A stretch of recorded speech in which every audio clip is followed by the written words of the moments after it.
Dogu Perinçek, chairman of the Patriotic Party of Turkey, said there is real democracy in China, where decisions are taken with effective participation of the people.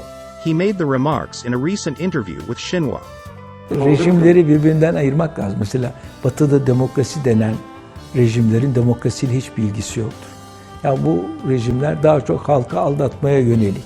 İşte balonlar, krampon kağıtları, ondan sonra şişirilmiş sözler, okuslar, pokuslar, bir nevi sihirbazlık gibi. Batı'daki demokrasi bunlar.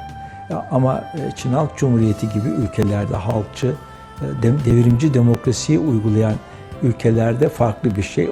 Çin'de bütün kararlar ta yukarıdan aşağıya doğru öneriler şeklinde iner ve en alttaki köylerde, ondan sonra fabrikalardaki çeşitli temel örgütlerinde falan tartışılır ve yukarı doğru tekrar gelir. Yani sonuç itibariyle Çin'de bir plan yapılırken, bir program yapılırken halkın katkıları alındıktan sonra ve değişiklikler yapıldıktan sonra halkın katkılarıyla tekrar merkeze gelir ve orada uygulanır. İşte bu bir gerçek demokrasi.